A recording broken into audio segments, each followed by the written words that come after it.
So today I've got a very good friend of mine, Busisiwe Hlatswayo, and Ubusi is also one of those friends that I've met on Facebook, and now we're friends. I think this is so cool.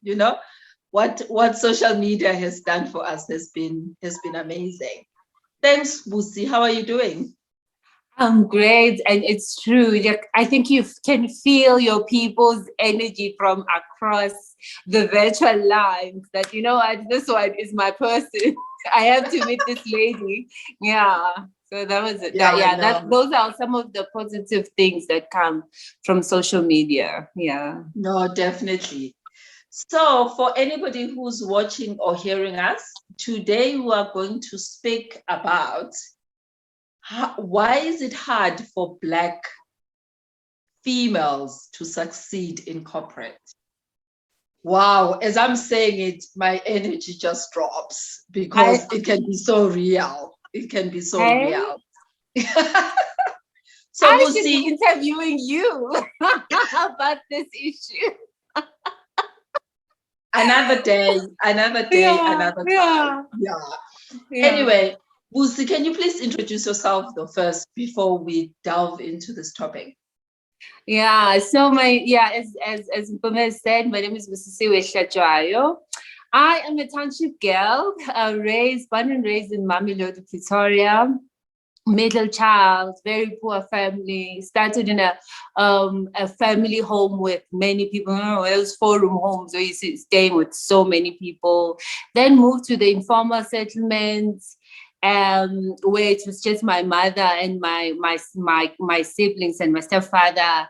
You know, the shame of that poverty.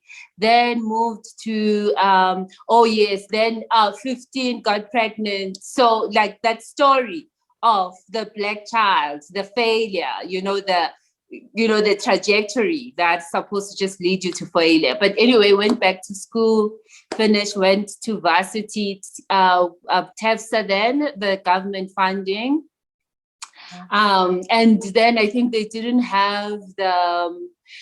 pay for everything. You still had to pay for registration. So every year it was, oh my goodness, am I going to be able to go back to school? Oh my word, And then you finish finally. Then I started, oh yes, I was supposed to do my honors. And then the family comes to you and says, you know where you come from, the struggle, you can't study full time. Then tried to do that part-time, then got articles at Ernst & Young, and dropped out after 2 years when I said, okay, this is not working. Then moved to government, then studied an advanced diploma in risk management with UNISA. So then I got into risk management, then did my MBA and coaching, because I've always loved coaching. So I did an NLP, neuro-linguistic programming coaching certificate. Then, then started my company. It moved from just normal coaching to Black women in the workplace. So Black women in the workplace is about understanding and identifying the gap that we are seeing when we look at the representation of Black women in leadership in South Africa. Understanding that all these laws have been created to ensure that the previously disadvantaged gets into leadership position. But when you look at the statistics, things are not changing very fast, and even worse for Black women. Like, we are the majority.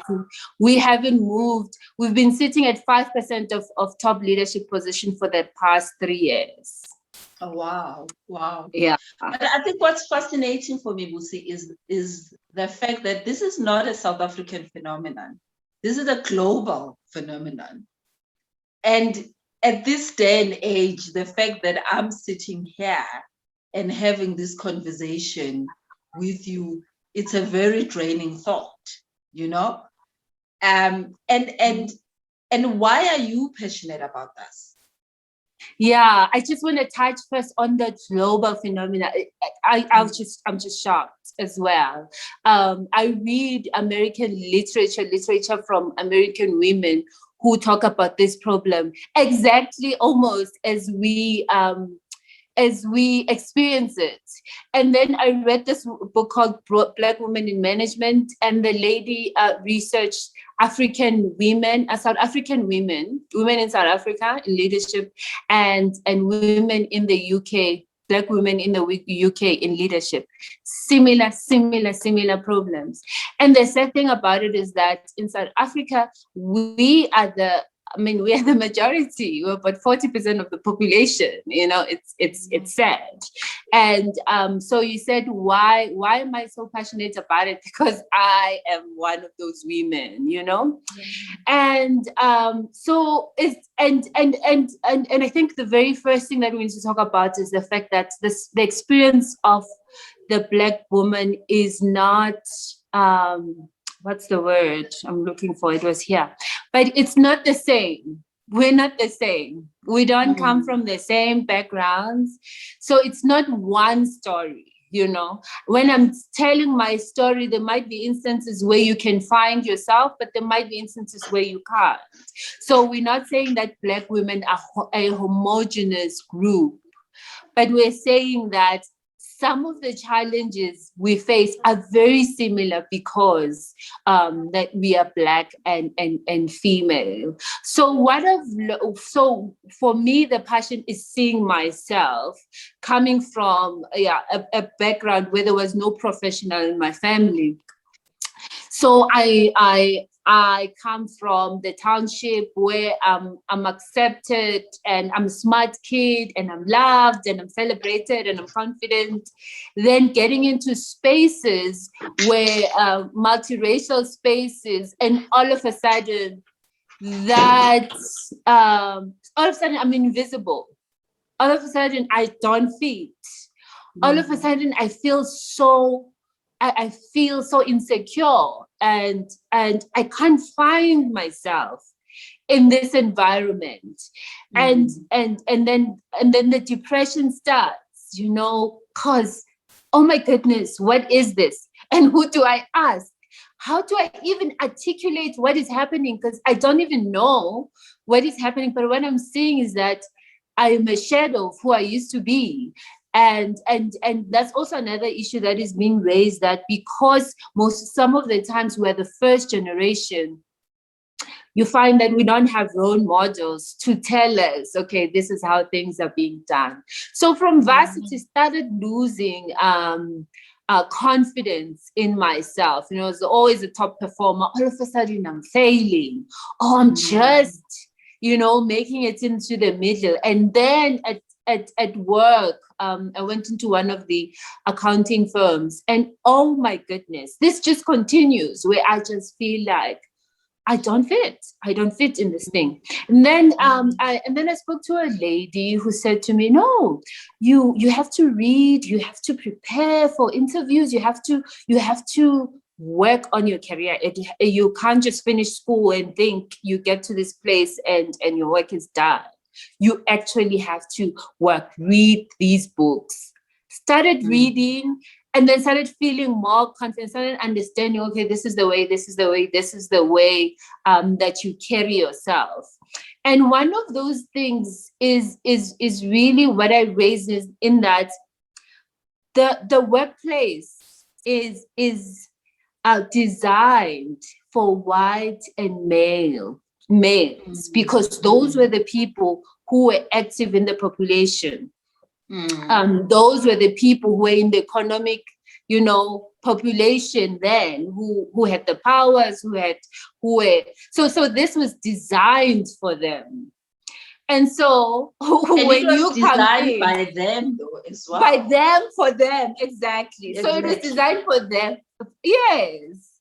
So when you get there, would you expect? So when you think about it, how would you expect somebody who doesn't know what being a Black woman means to even think about it? Because they don't know what they don't know. Let's be honest. Exactly. So sometimes it's not even malicious, Sometimes it is malicious, but sometimes it isn't even malicious. It's just the way things progress. We know our history. We know that we come from racial segregation where certain opportunities were just for a certain race, for the white race. And then so it was designed for them. And that's why you find that many of the issues that women raise around what challenges we face in the workplace, we share. But then we find that as Black women, there are additional issues that we share, that we face, that white women do not understand, So we find ourselves struggling between the intersection of race and gender, where because so actually when you go into research, there's a book called Corporate Tribalism that researches white men in the workplace and Black and white women in the workplace, that talks about how white men see themselves as the normal blend, the normal X, and then they actually don't see themselves as a community or as a people or as white men. They just see themselves as individuals, normal. And then they'll see then the white woman as a woman, not necessarily a white woman, but as a woman. And then it's only when they see other groups that they see their gender and their sex. But when you think about it, at least a man is a man, a white man and a Black man, at least they share the gender. So at least you kind of look like me.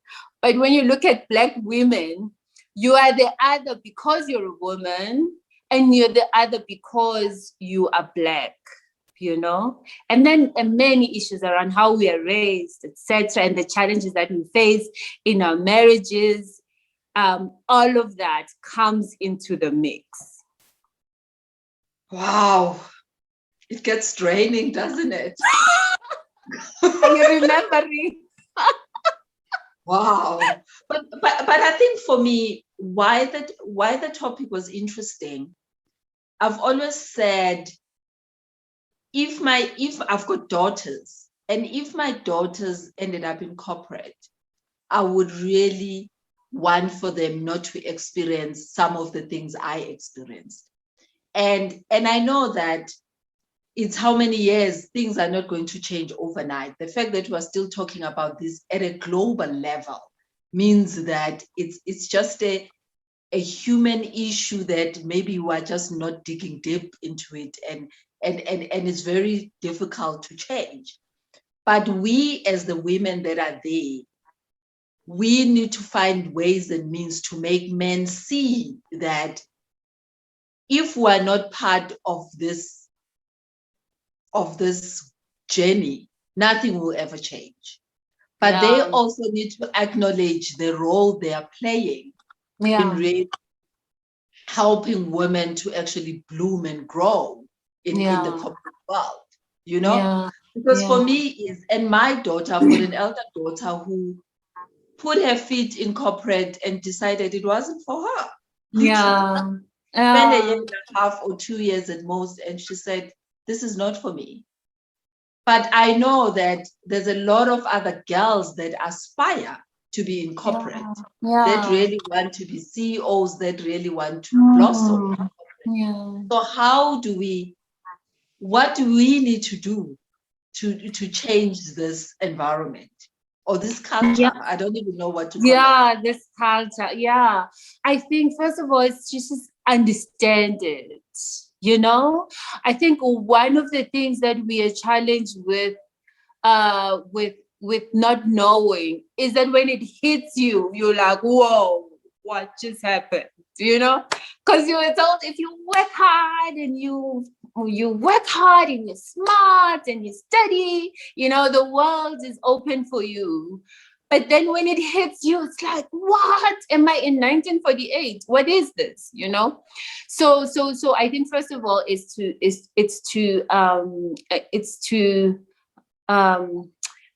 kind of teach our girls, help them understand that this is going to happen, which is sad. But it is what it is. So we need to be ready to understand, so that we also don't internalize it, because we do. We say, oh my and not goodness. take it personal, right? Exactly. Not say, it took me so long, I worked so hard. It's only now that I make it to this position. I must have not been working hard enough. Just understanding the challenges that you are facing, that you are going to face, because you are not the normal. So it's, first of all, understanding the bias that is against you as a Black woman. Because when you think about it, when people, and unfortunately, the typical Black woman, which is what we don't speak about, is working at Checkers, is working for some, is a domestic worker, is doing the menial jobs. And that's when sometimes we forget, because you start getting into the elite, into the middle class, and all your friends are middle class, and we forget that the experience of the Black woman is not our experience. Yeah. We're actually very privileged, There are so many that have fallen, that we've left behind, not because they didn't want to get into these leadership positions, but the challenges were just insurmountable for them, Yeah. So we're not the normal. It's still very hard. There's still so many people who are left in places and in positions that they don't want to be in. There's still so many people who are closed out. And that's why we need to open the veil to bias. Some of the research is actually showing that these workplaces, especially some of these recruiters, are actually saying that, I know my client is not going to take someone with an English accent that is very African heavy. I know. So I'm not going to put your CV through. I know my client is not going to take you. So you don't even stand a chance, just because you don't have what we call the Model C accent. Yeah. So your career will go slow because you don't have the Model C accent. Your career will go closer because your hair is not a weave like mine. So your career will go slow, because you're not dressed. You're not actually. These women, some of these women were saying that we find that because we are foreigners, or we've studied in these foreign institutions, in these international institutions, there are more opportunities for us because we're not seen as too much of the other. You are the other, but not too far. At least you're closer.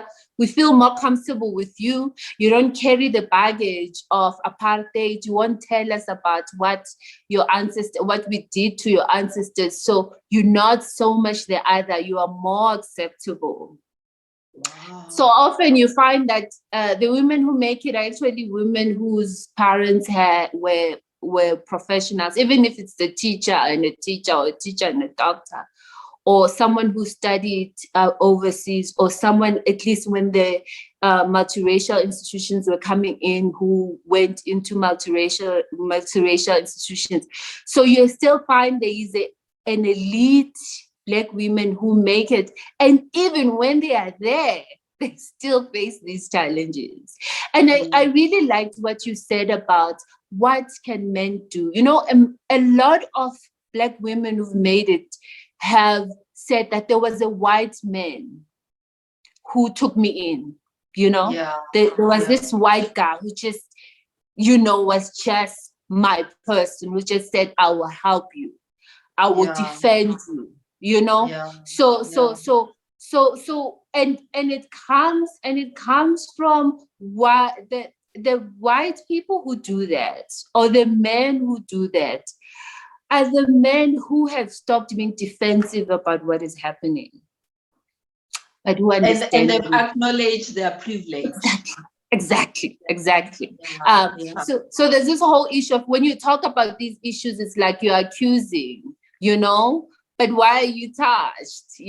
Just acknowledge that, yes, these things happened.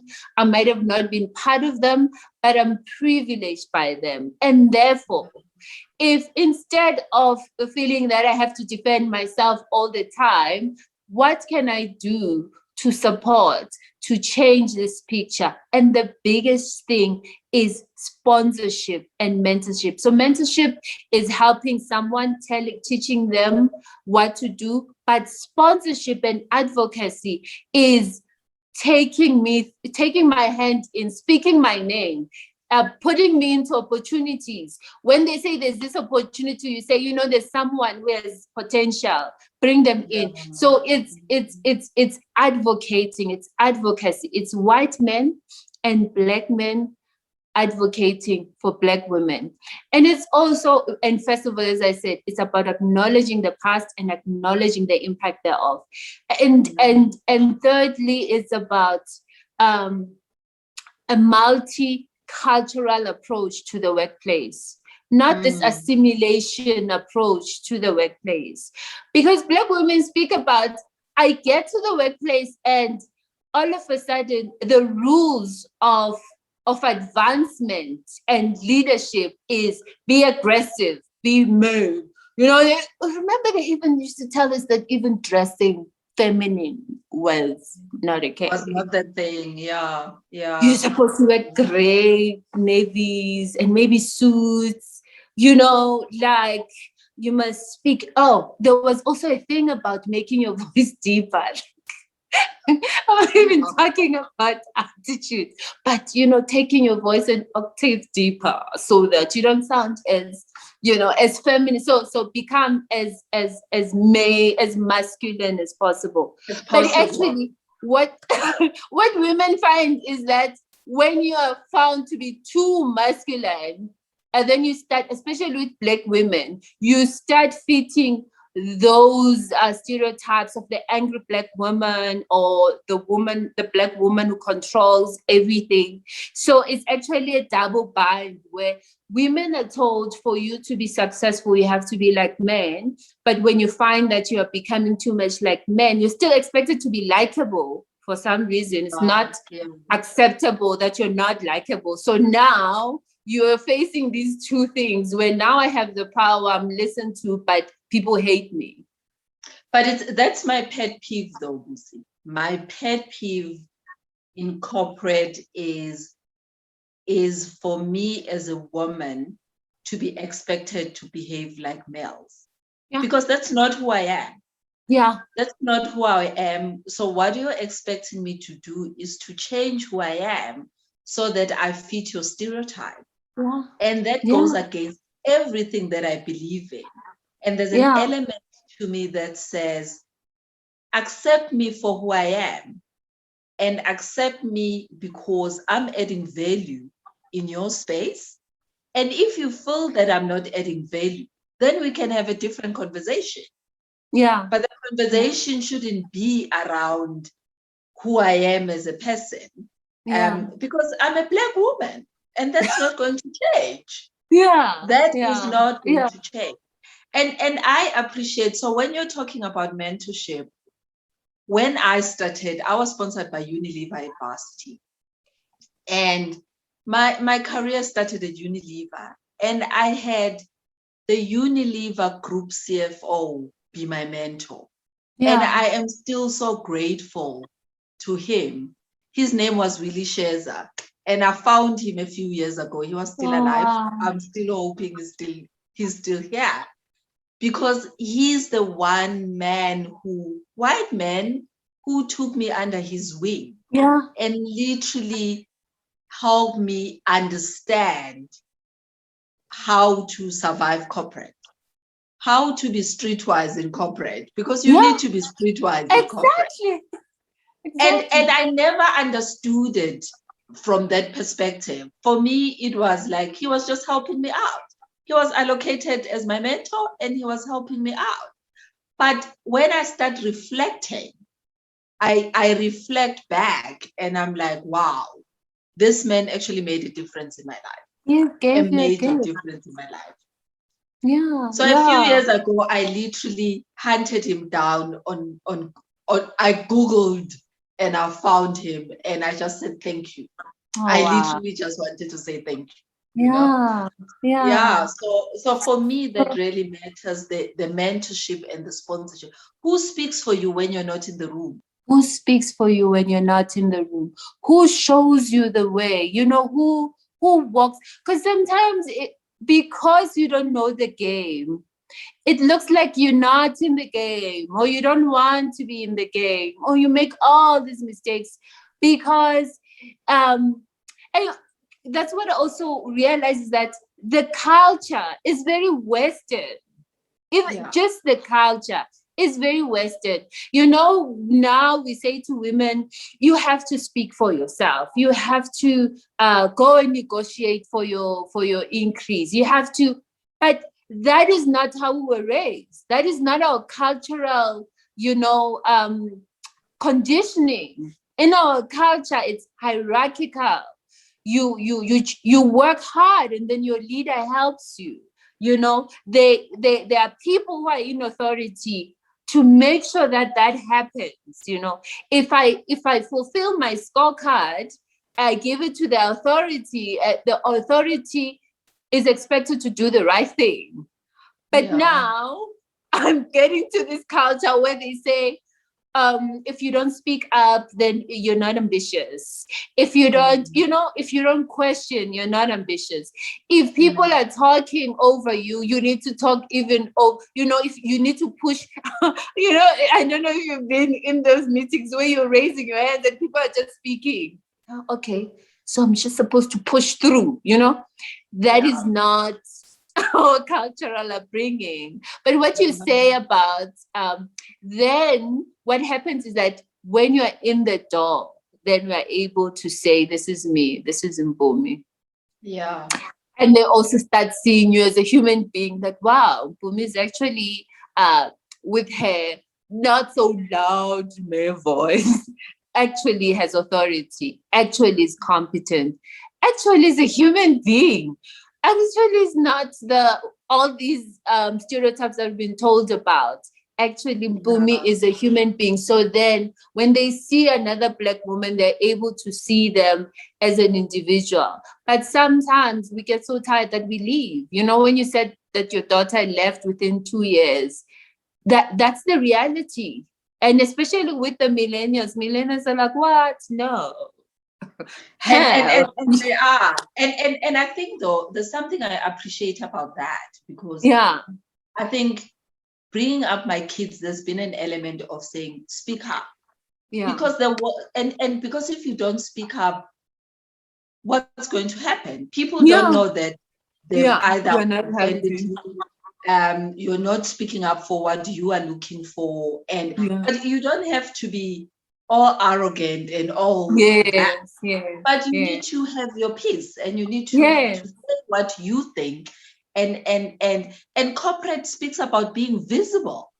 You know those lines that says, that, but we don't know that person. Like there's an expectation that you are visible. People need to hear what you've got to say. And some of us were not brought up that way. Some of us just know that I'll speak up if I need to speak up. I don't have to be jumping up and down about everything and anything. And it's very true what you're saying about choosing your battles, saying, okay, is this the one that I want to get into? Do I have the energy for this? But also I think what you're saying is very important, in that we teach our children to speak up, because that is also respected. So it can be a double bind as well. That is also respected, when people know exactly what they're dealing with you. But you find that because of how we were raised, it's disrespectful, it's unfeminine. You just don't, So I found that the workplace has to be navigated. It's nice. And it does. And Busi, I don't want to cut you. And I keep saying, and this is the trick with graduates coming out of university. And I keep saying, corporate, you need to be streetwise. like there's a way of doing things which is not going to change overnight. And overnight. You need to then learn how to navigate that space. Hence, you need people that are going to help you navigate that state. Yeah. I mean, exactly what you're saying. And that's why we need to teach our girls, because I think if you, as what we were saying about role models, it's that white people with generations of professionals, and we are not generations of professionals. So mentors help with that, where they show you, okay, I know it's not right, but that way is not going to get you anywhere. Try this way. So and also I think yes, some people are going to live and leave if your mental health is impacted, and you have and you also have alternatives, because sometimes you say, leave a place where you're not loved, live and go where, sometimes it's not an option that is available to everyone, know. And sometimes you need to have a mindset change, because the question becomes, what is unbearable for you? You know what I mean? Are you being bullied? Is it a toxic environment? And all those things. So you need to take those into account. But there's a flip side to it as well, as you say, that says, maybe there's a different mindset that I need to bring to this space. Yeah. And I don't have to be feeling sorry about myself all the time and be the victim of the situation. It becomes about, so how do I show up and take control of the pieces where I can take control? And the pieces where I can't take control, let them go. So what has been your strategy, Mpumi? Sorry? What has been your strategy? Because you've lost it. My strategy, I think, has been that. My strategy has been, Mpumi is Mpumi, and Mpumi has got values that she stands by. And ideally, when I'm in the workspace, I don't want to lose who I am, because that is important to me. That is what has got me to where I am. So I don't want to lose myself in the midst of the chaos and the storm and the fighting of wanting to climb the ladder and all these things. So there are instances in my career where I felt I'm not progressing as quickly as I wanted to, but I've had to take a step back, and I've left corporate twice, because I've woken up one day and I've said, stuff all this. I don't want to be party to this whole commotion, and have left. But when I've come back with a different mindset. I've come back with a different mindset where I've been clear that I don't want to compromise myself, and where I don't want to compromise myself. And be clear what I want to fight for, and let go of the things that I think, this is just, that line, this is just corporate. So I figured those things out as I get older, to just go, that's corporate, I'm not coming there, I'm not getting involved. But what I've realized is that the politics in corporate, you need to have a strategy to maneuver them. And if you can master the strategy of maneuvering the politics, then you get somewhere. Because the politics are about power and relationships. And you understanding those two things, that's what then takes you far. That's so true. That is so true. And I love what you said. And also acknowledging that there were times where you're like, okay, I need to breathe. I can't do this. And I'm finding that a lot with young Black women who have made it to executive positions, who are like, I am so tired. I'm exhausted. I can't do this anymore. I need to lecture. I need to find things that will make me money, even if it's not the same amount of money that I'm getting. But I'm just tired of this game.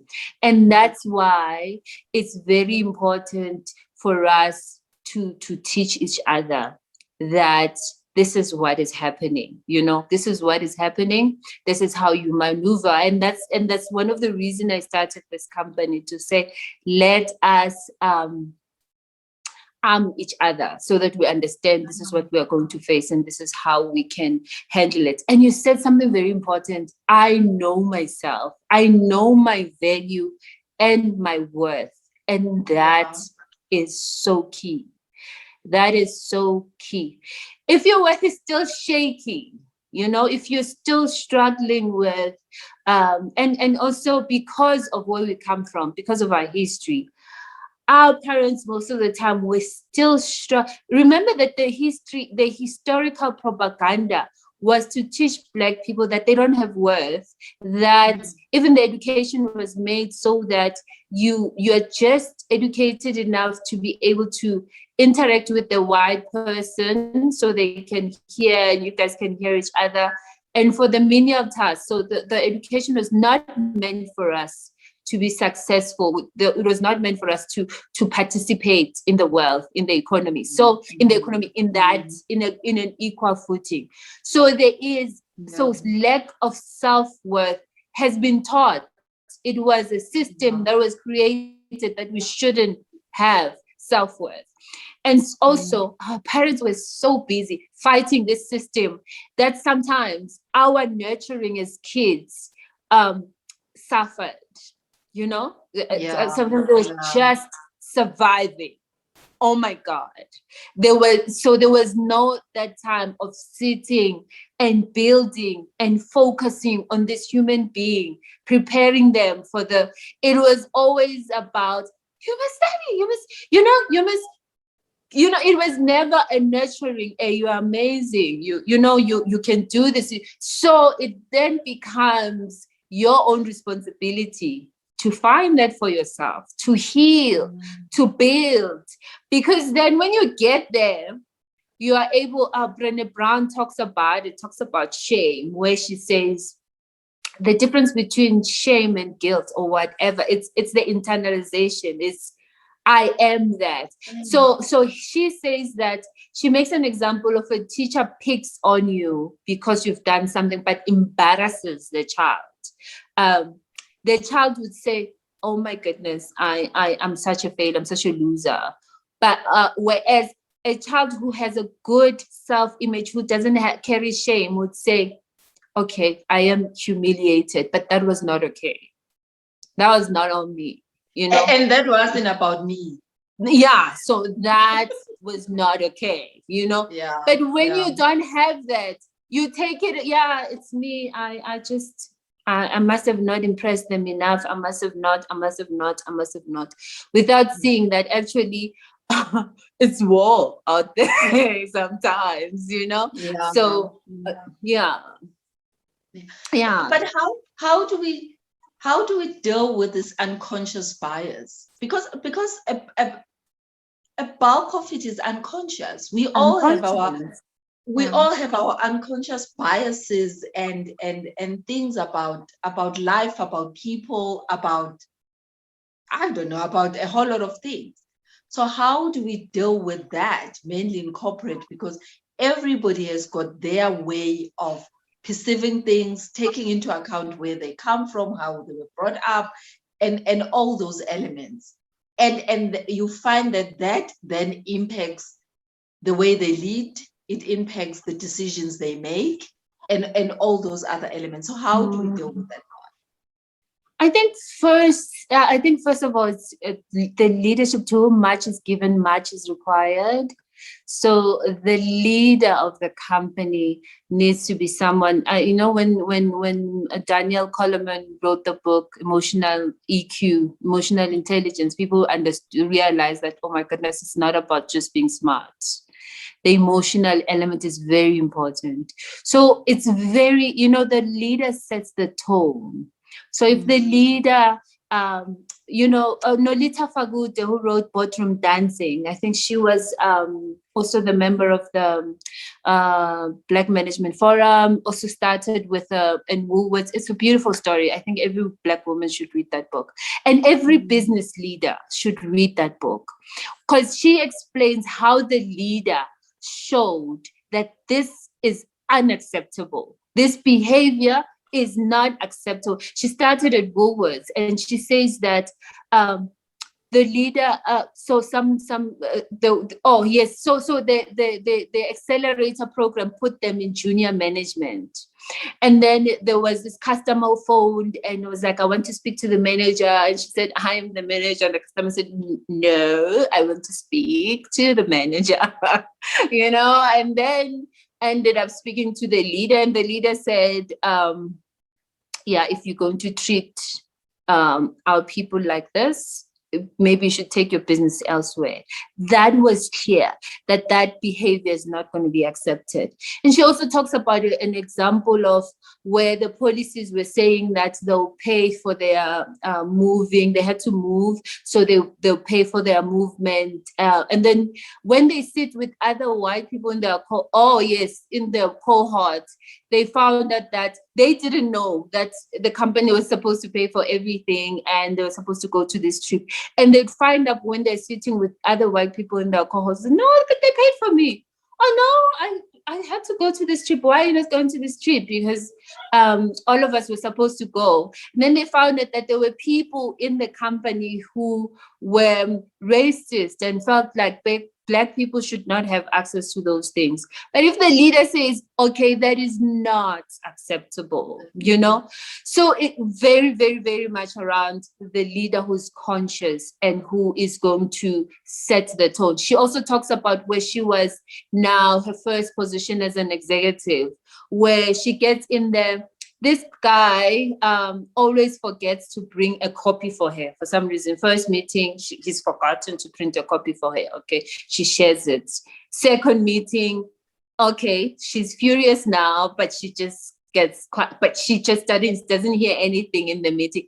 Third meeting, she says, okay, it's either you can't count or you are leaving me out. Don't I have a copy? And then the leader says, okay, we'll stop the meeting. You go and print and fix the copy for her, and then we'll continue. You understand? So the leader is very important to set the tone. And then secondly, is also what you're saying about staying. Some people say stay until they get to know you. And also when you stay, when you're ready, we're not saying that kill yourself. When you're ready, stay, because when you stay, you're also able to recruit other excellent Black women. So they see that you're not, there's also that thing, you're not like all of them. You're just different. They can see that. But I think the other part, though, is us as Black women embracing this line at this day and age, embracing the line that I'm the only Black woman in the room. Like, no, people, that's I'm the not best Black woman. How can it be okay? Yeah. It's also, remember also that we are conditioned to compete as women, that, we say when you grow up, you have this type of a body, you're light or whatever. So there's also that feeling of there's not enough. And if I have, I must close the door or there's not enough. And yes, some of the times we are each other's worst enemies.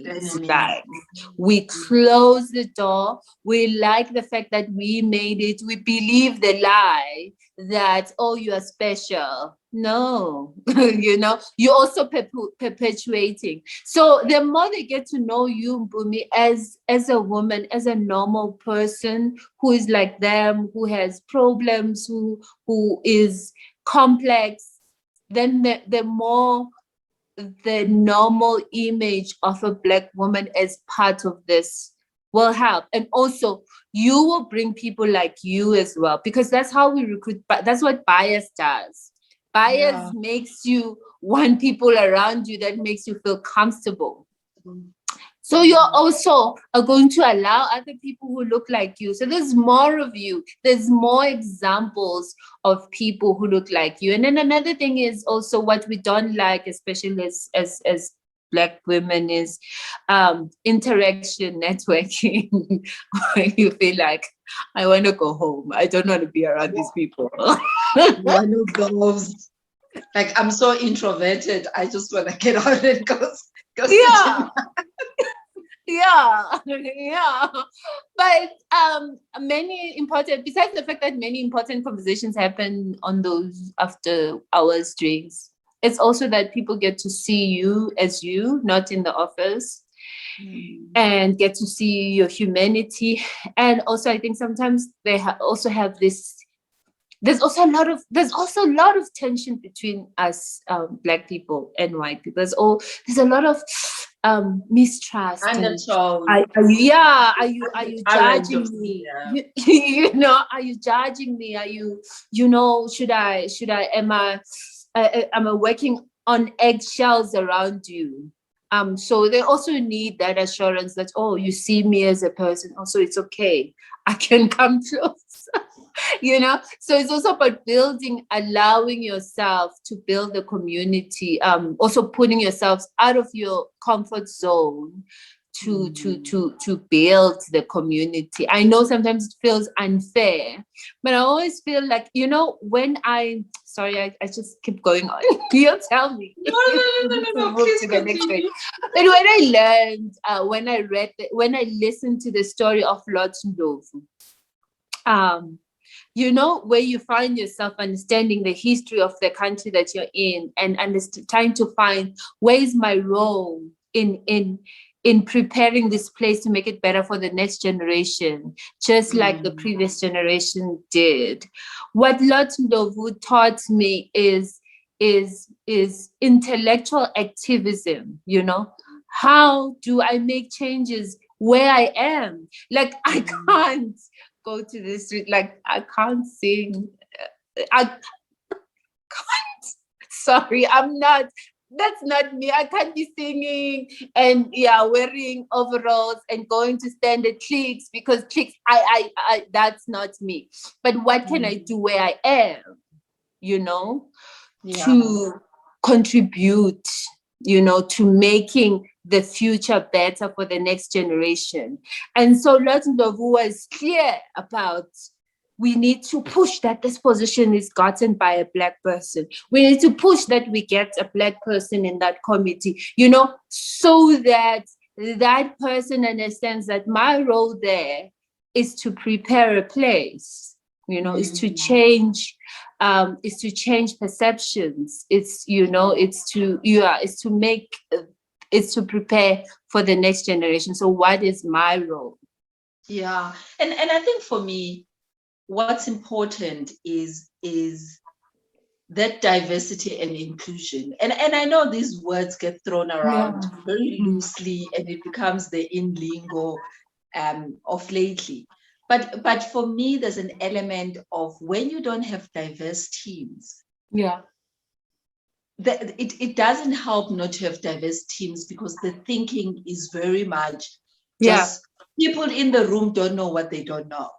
But when you've got a diverse team, and that diversity even talks to Black men, Black women, Indian men, Indian women, white men, white women, because all of us have got different experiences, all of us perceive the world differently, and all of us have got ideas that are different. It can't be the same, you know? We don't walk the same journey. And there's something with having diverse teams because whatever that they bring to the table, there's not just one voice that will say something and you all go, oh, wow, I didn't think of that. But if that voice was not around the table, then, you know, the messes that we've seen with some of the campaigns that have happened in out there is because the diversity and the even people that who are not in the room.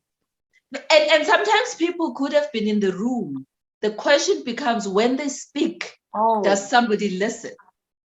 Because that's where the inclusion comes in. When Bumi speaks up, do I even take a step back and go, oh, I didn't think of it that way? Or I just dismiss her just because she's a Black woman and I don't think she's got anything that she can contribute. Yes.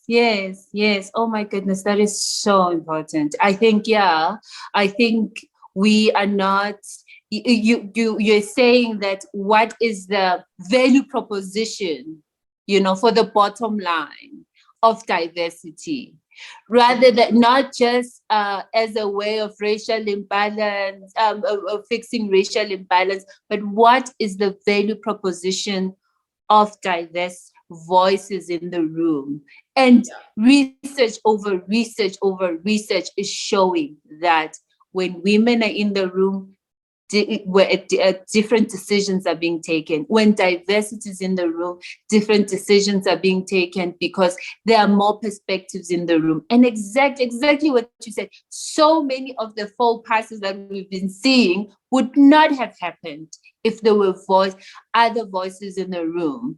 There is this book called Invisible Woman, which talks about how a lot of design were not for women in mind. So they'll even talk about township design, town planning. Where is the bus? Is it by a place that is dark?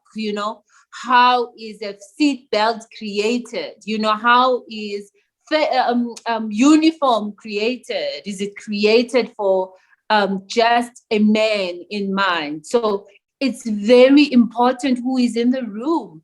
It helps you see different perspectives, and that company will do better.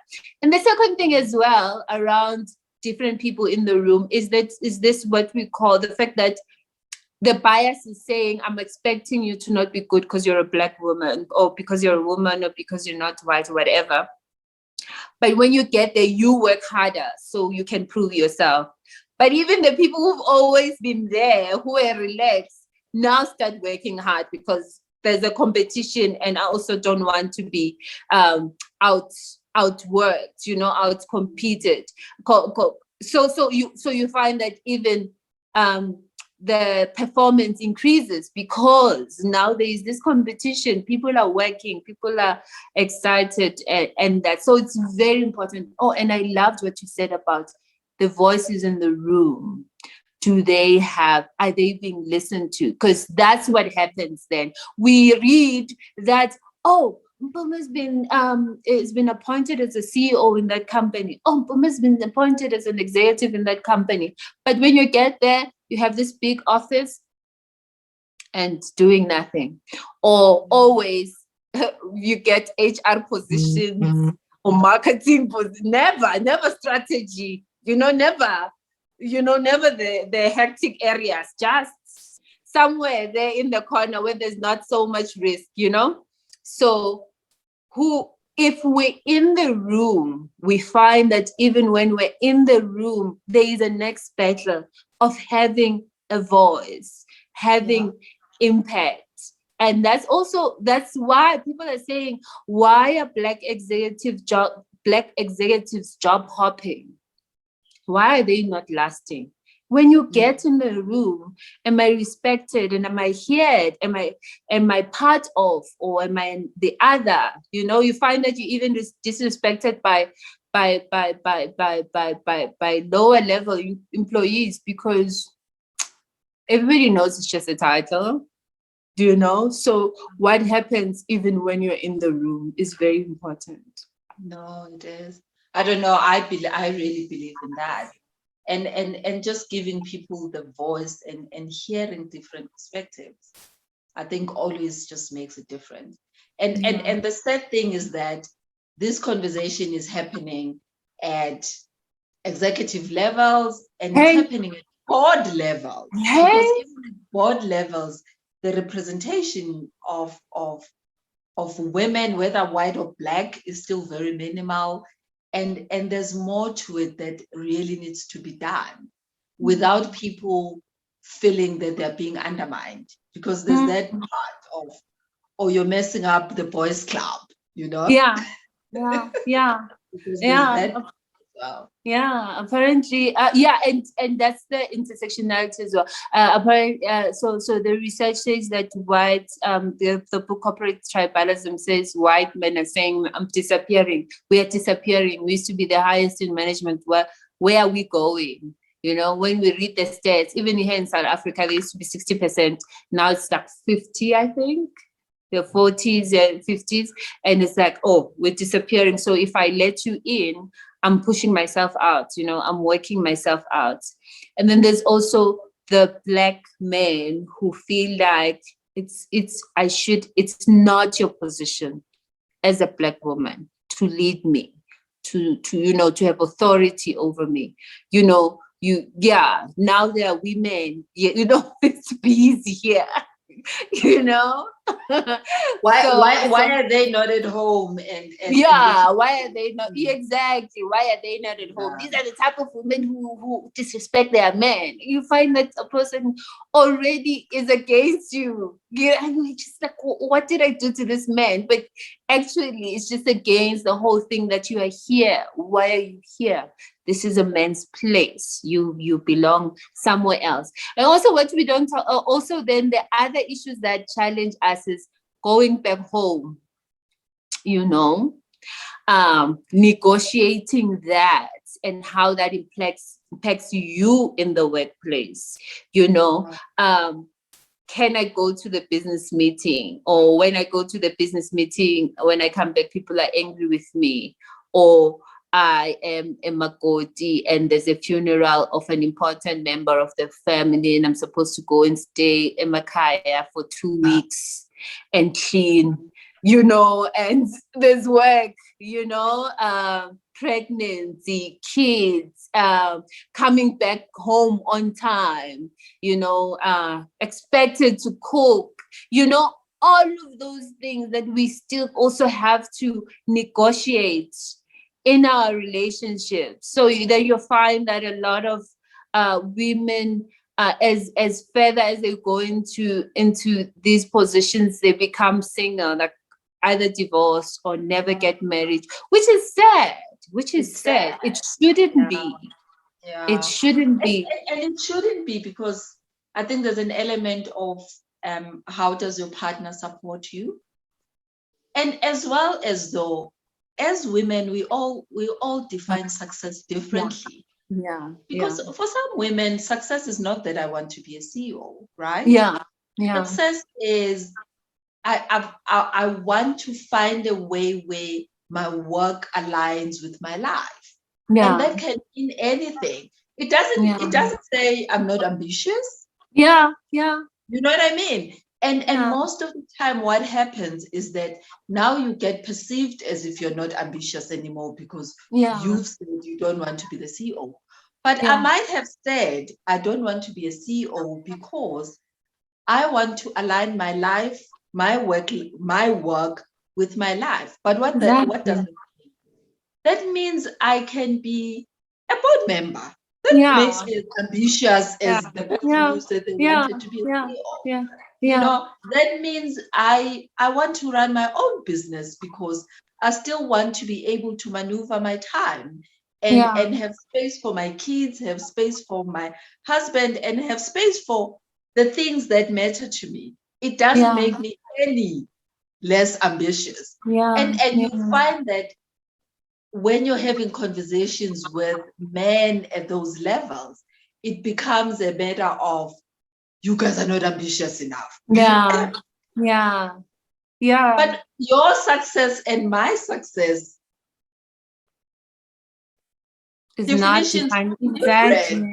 It's true. It's true. And also I think when we also don't give sometimes we also don't give our partners the opportunity. We don't have that discussion as well. Like you just take it for granted that no, it's not okay. Sometimes maybe we just need to have the discussion. Put it across there, but this is what I want to do. Will you support me? I think sometimes you don't even give people a chance to support you. You already feel that no, I need to protect them. It's my role, it's my role, and so I have to do it. So and also issues around pregnancy and the workplace, that oh my goodness, you're not going to be around. Do we want a woman here? you're going to be pregnant and leave for the whole, for another 5 months. And I think the workplace also needs to change, and it will change when we redefine gender roles. Yeah. When men are able to say, I'm going to claim my paternity leave, I'm going to take it, and I'm going to take 3 more weeks and go take care of my son or my daughter who's being born, so that it's not assumed that it's the role of the woman. The workplace allows family to happen. Raising kids to happen, so that it's not a woman thing. It's not a bias against women that they will disappear, but it's known that people have families, and people, just like sometimes it's allowed for people to go bury their pets. And but and this is a question that I've never asked most men, that is just popping in my head. Because you find that most executives have got girl children. And I've just never had the conversation of what would they want to see for their girl children when those ones enter corporate. Because my expectation is, if you're a man with girl children, you want to create environments that embrace women. And you think about your kids walking into spaces where there's this unconscious bias against women. How would you feel, or how do you feel as a father when that is happening to your own daughter? Wow. And you're actually making me realize that this conversation needs men, and I've never thought about it in Black women in the workplace, in the running of my company, that actually this conversation needs men, because they don't want to alienate the men, because they are at the core. We are saying the corporate was designed by them. And because they were there anyway, they were the ones that were running corporate. So you can't leave them behind, because they are still at the core of what is happening. The question is, how do they find a way to embrace the changes that are happening, and us also embracing them to say, how to become allies to make sure that these changes are effective and impactful. Because if that doesn't happen, 10 years from now, I'll be having this conversation with you. And frankly, it's tiring. I don't want 20-year-olds, today's 20-year-olds will be sitting, your daughter will be sitting with my daughter, my niece, talking about this. And it just can't be. I think we have created spaces for ourselves, maybe also to find ourselves, and then we can have the conversation to say, but where are you, and what is your role? What do you see? And it's sad that it seems that if you want to touch men about women issues, you have to say your daughter. Your sister, but that's the nearest where there's a link. And maybe some of them want to talk about their wives. Do you want your wife to be treated this way? Do you want your partner to be treated this way? Whatever the case is. But I think the daughter element always has this, daughters and their dad. There's always like, and if you have to bribe them to think of it that way. And that's also what we talk about the navigation. It's almost like you have to have a strategy, and it's what you are saying about choosing your battles, And the sad thing is that it happens the older you get, where you start saying, okay, certain things are not important, or are not the battle for this decade. The battle for this decade is this. Okay, this is a principal issue, and I need to fight it. And then there's also the understanding that, okay, this place that I'm in is like this. 1, 2, 3 is not going to change, or it's going to take a very long time to change. So what is my intention if I stay here, because there are people who need to stay in the workplace because the workplace is important. We need to get into those positions. The future girls need to get into this position. So there are people who need to stay in the workplace and do the work. Like we can't all leave and go do our businesses. There are people who need to stay and do the work. So it's about then being intentional about it. What is my intention of staying here? Even if it's just to get the money to do something else that gives you light, but it needs to be very intentional. And then that intention is the one that's going to sustain you. Yeah. Because one of the reasons we can't sustain is because I am so unhappy here and I don't know why I'm here. But if you're here, you know what? I like this place because of 1, 2, 3, and I think I can change 1, 2, 3 in this place. And therefore, that is the reason why I'm staying. That will sustain you over other things. And you're able to overlook the other things. And also what you said about, if I know my value, you can't touch it. You know, you can do whatever, you can't touch it. Yeah. Anyway, Busi, thanks for the conversation. If there's just one thing that you want people to take out of this conversation, what could that be? I think that what I'd want people to take out of the conversation is that, one, as Black women, we have to take the responsibility to ourselves to bring ourselves into this space, to chart the path for ourselves. One of that is what we talked about: mindset, healing, building the self, strengthening the core of who we are. And then secondly, it's not just about degrees. You have to build the skills that will allow you to maneuver the workplace. So get a coach, get a mentor, find an advocate, find someone. You need someone to help you on the path, because it's hard. And then when you are there, open for the next generation. Then thirdly, it's just to business in South Africa. We can't do it this way. We need a multicultural approach, an approach that allows the best from each culture to make the workplace a more productive space. You know, you can say it's about the bottom line, but the bottom line is impacted by all of these things. If people are not happy, they leave while staying. You know, they stay and leave. So, and you don't get the best out of them. So we need new strategies. We need to have those cheesy conversation that people feel are cheesy. We need to have those cheesy conversations around values, around love, around accepting others and seeing others and all that. So diversity and inclusion is not about doing the right thing or doing what you're forced to do because of affirmative actions and about the law, but it's also about creating value, you know. Thank you for that. So for anybody who was watching or hearing us, where do people find you on social media? blackwomenintheworkplace.com.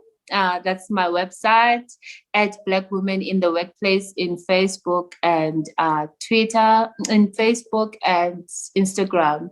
So what we do is actually this: empowering Black women to be able to position themselves for success in the workplace and helping companies create environments that allow for diversity to strive. Yeah, so that's where you find us. Thank you for the opportunity. Really, really enjoyed it. Thank you. Yeah, thanks.